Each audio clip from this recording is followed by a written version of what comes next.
Nahintakutan naman ng mag-ama sa sinabi ni Fred. May tama ka, Papa Fred. Kasi naman hindi rin naniniwala si Akets na jaundice na nga yung babaeng hipo na yan. Susog naman ni Lance. Hoy bakla, tumahimik ka kundi wawasakin ko yung mukha mo. Ika naman ng ama ni Bea kay Lance. Hoy ka rin, akala nitong gurag na to hindi ko papatulan. Sinasabi ko lang ang opinyon ko, no? Maarting sabi ni Lance. Okay, para matigil na ito. Tutal apo namin ang pinag-uusapan dito. Kaya may karapatan kaming malaman kung okay ba ang bata sa sinapupunan ni Bea. Pinal na sabi ni Don, kaya walang pwedeng tumutol dito.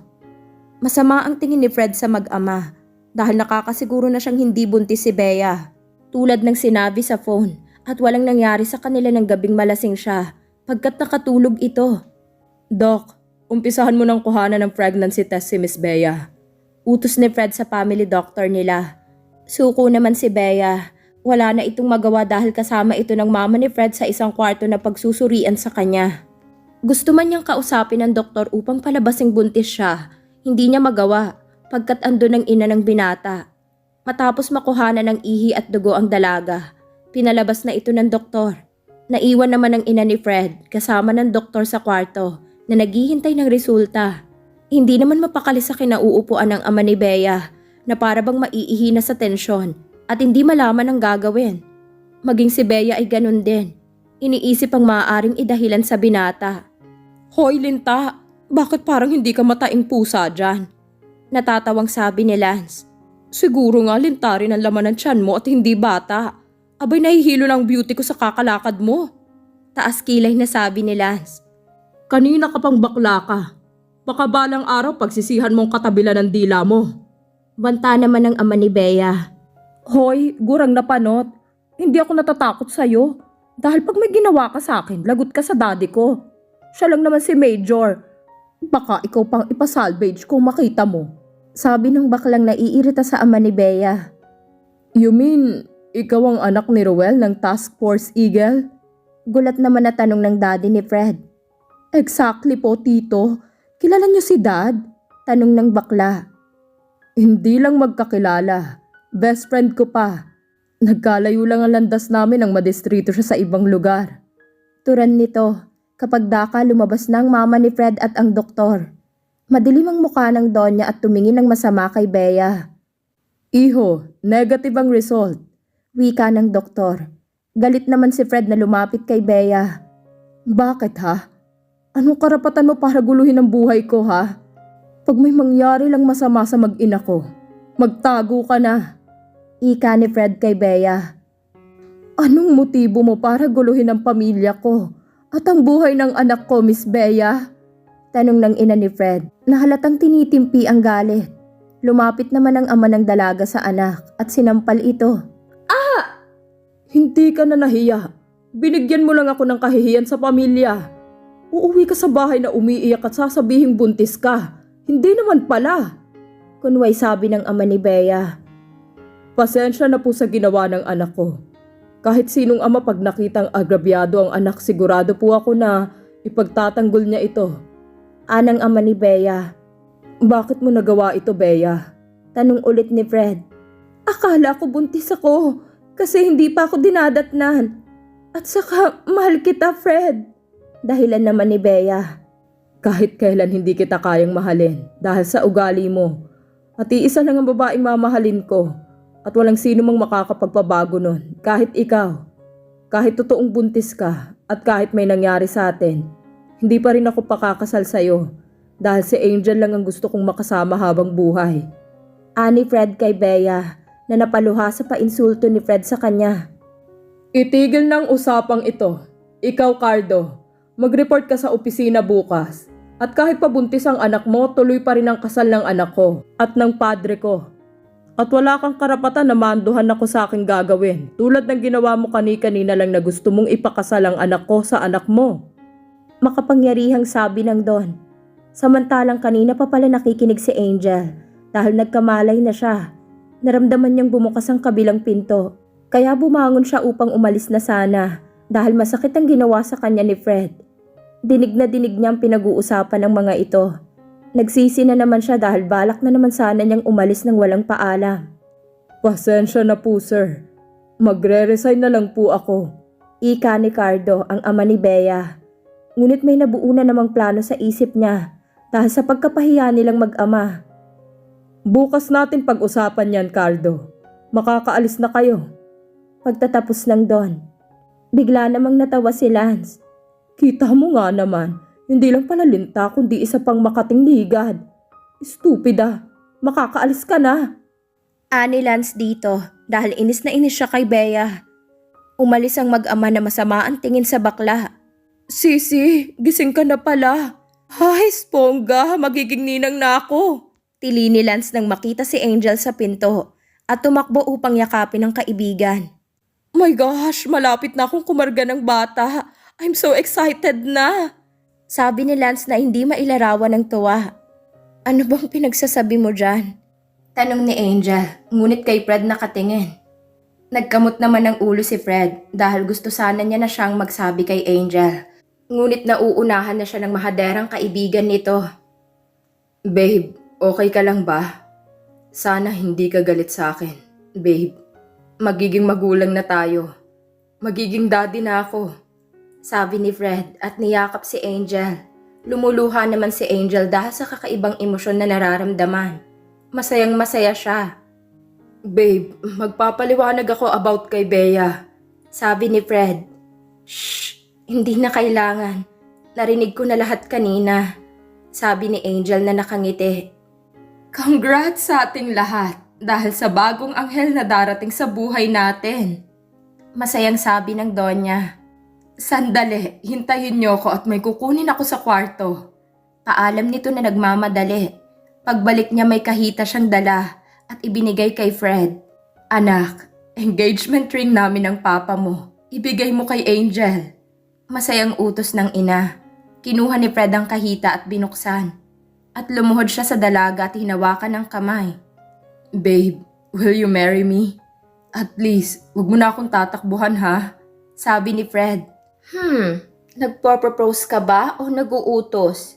Ika ni Angel na nakangiti. Both. Kaya ano na ang sagot mo? Tanong ni Fred na hindi makapaghintay. Oo na po.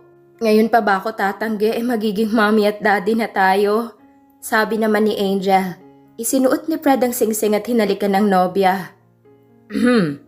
Mamaya na kayo maglaplapan at may mga audience dito.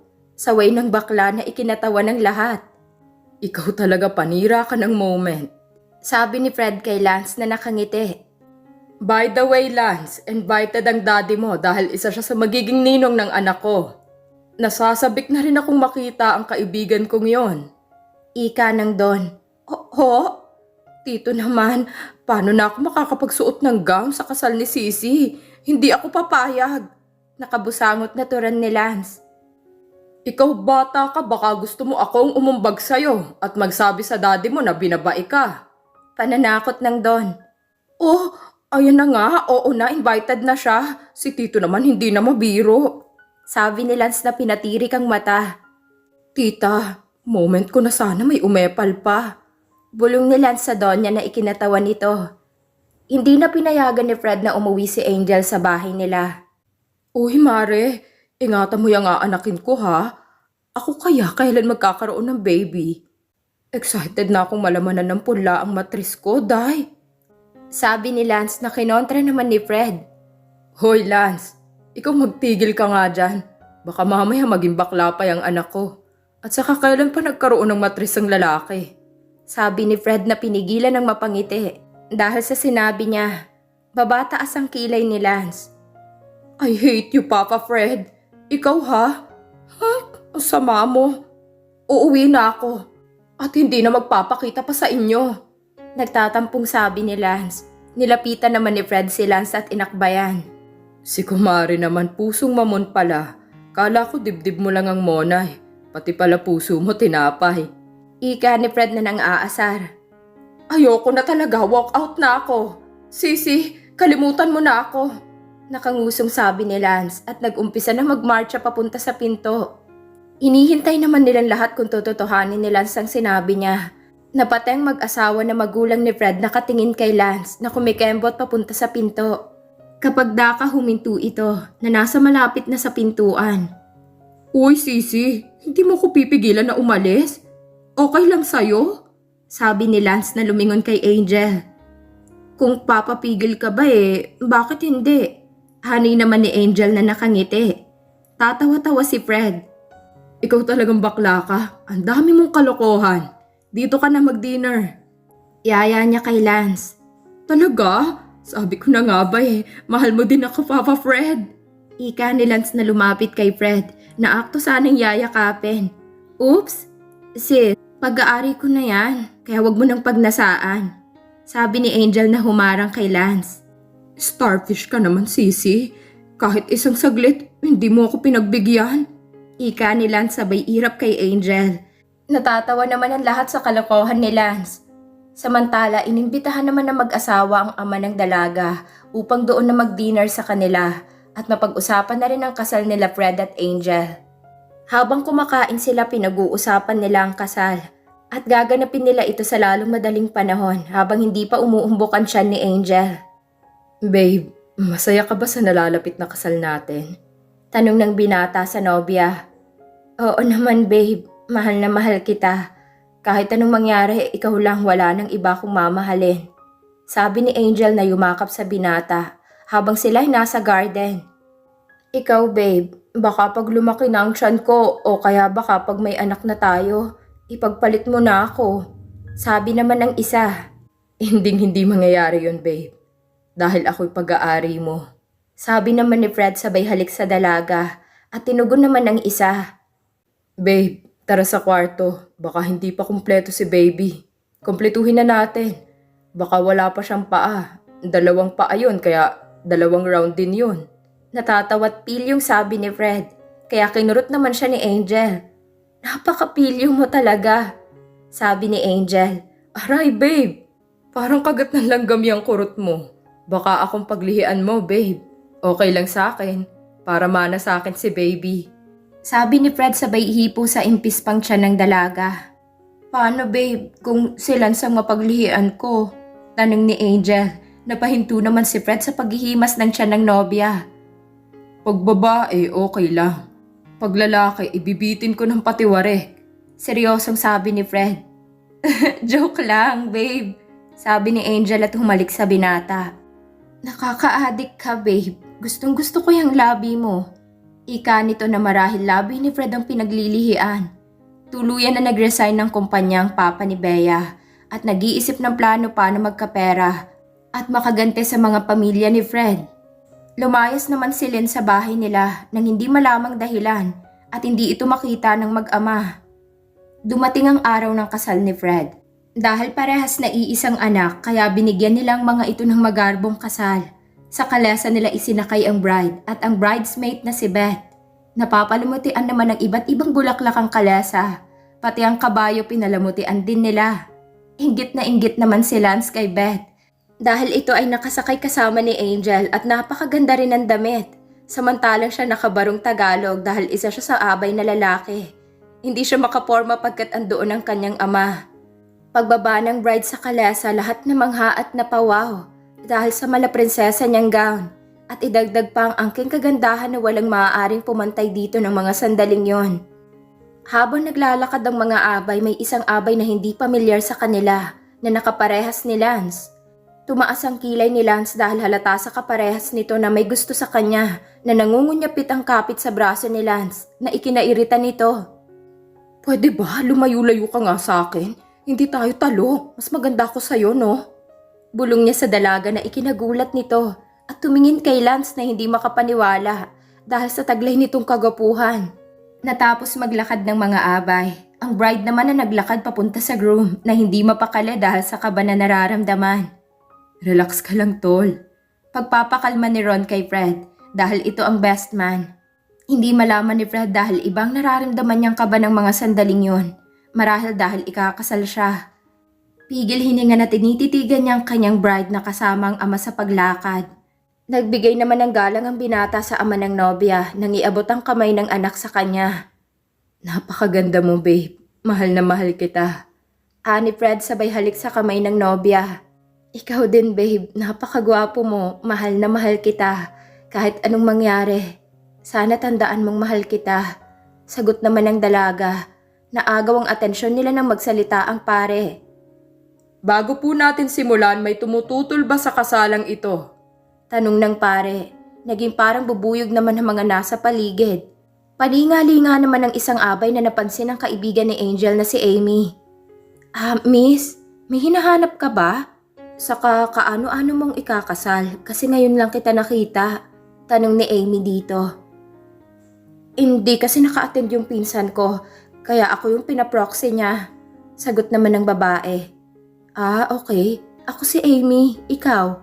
Tanong ni Amy dito. Ako si Jenny. Pakilala nito. Kung wala pong tututol, itutuloy ko na po ang seremonyas. Ikaw, Angel.